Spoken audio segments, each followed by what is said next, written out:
demand for the service, the need for the service is not changing. We all need to figure out what are we going to do to be able to provide the kind of service that we need to provide in the community.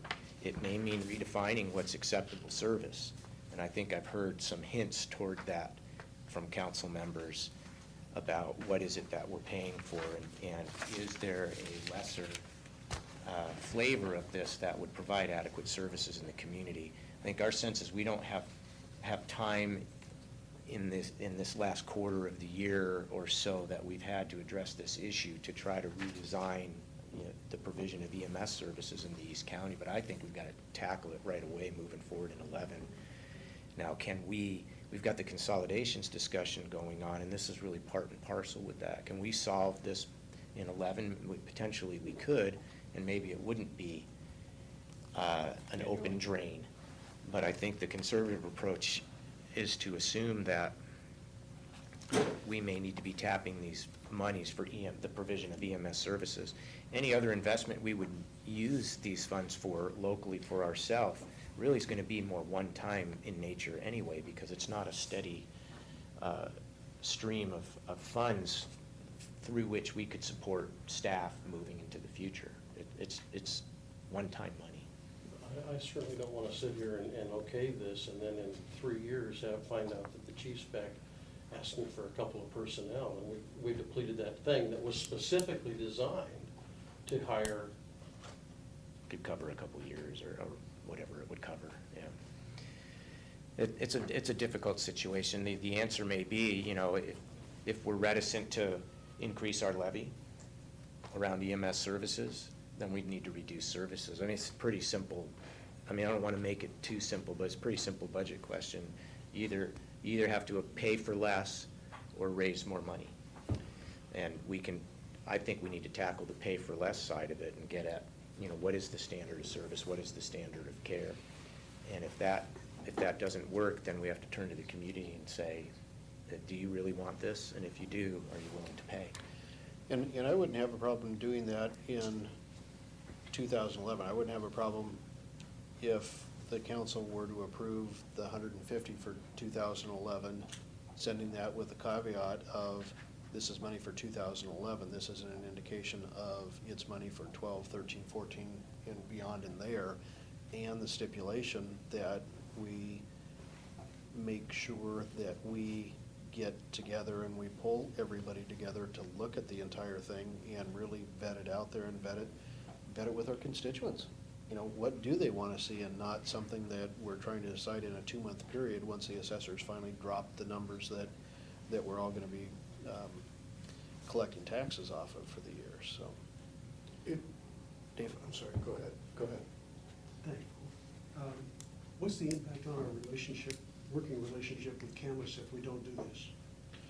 I don't think it impacts it either way. I mean, would they be unbelievably grateful if we were to do that and ease the burden that they see in some of the things you're going through? I would hope so, and I would certainly think so.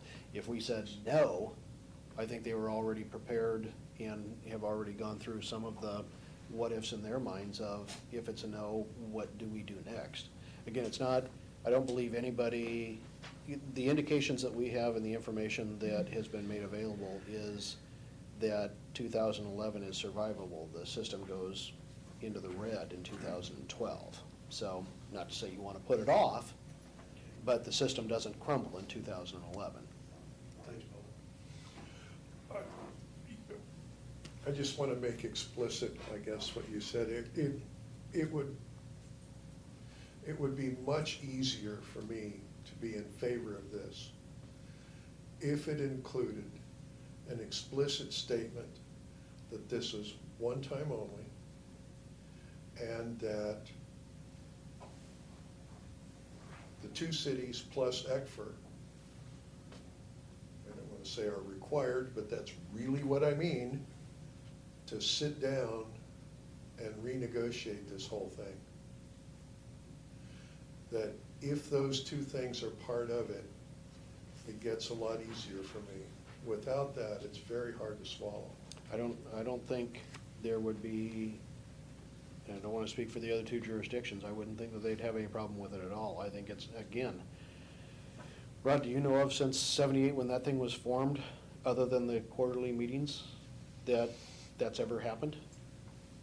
To completely revisit what it is I and think in how it's in funded? those quarterly meetings, we talk all the time about the level of service or, you know, how they're attaining their call volumes or how the timeframes. But I remember Nabil said, when we had this discussion, and they were 400,000 in the hole over overtime. And I made the comment to him, you know, how come we're not at that board and making recommendations? And he said, you know, you gotta think about something. Be careful what you ask for, because if you're there making those decisions and it goes in the hole, you now become part of that problem. And when it does that. And so I caution that when we open this up for levels of service, I mean, they don't come over here and tell us how to run the animal control. That being said, There's a line. we don't go over there and tell them how to run their ambulance service. That being said, I don't know how it can't be, it needs to be it needs to be looked at. I mean, it's an awfully costly venture, and there's no Huge. question. You made a comment earlier about the equipment, everything. The last ambulance was 80,000. 180,000 for an ambulance. Half the price of our fire truck.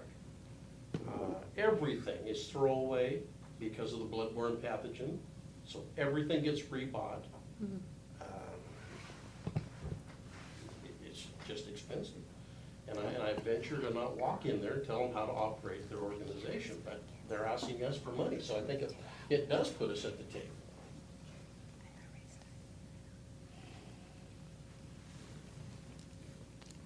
And I think I'm with Paul and everybody else that, at the very least, if we're gonna talk about this, it has to start out with a conversation that this is a one-time only, and it'll become another topic at budget time next year. And again, I don't have any problem putting those holds on the funds.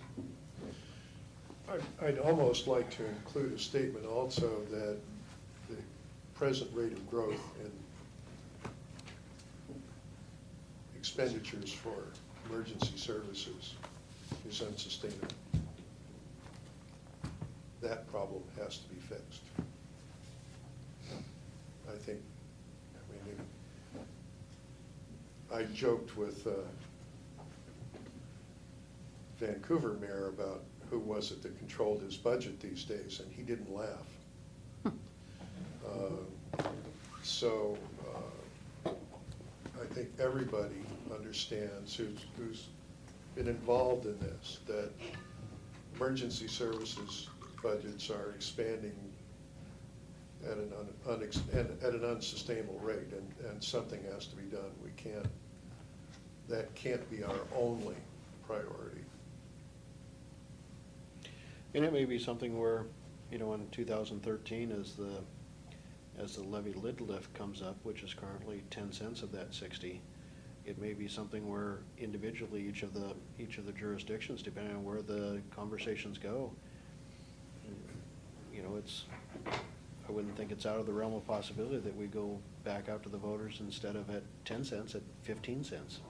You know, I don't remember how long ago it was that we added the additional 10 cents in there to the original 25. I think it was 2006. 4 years ago, 5 years ago? I think it was 6.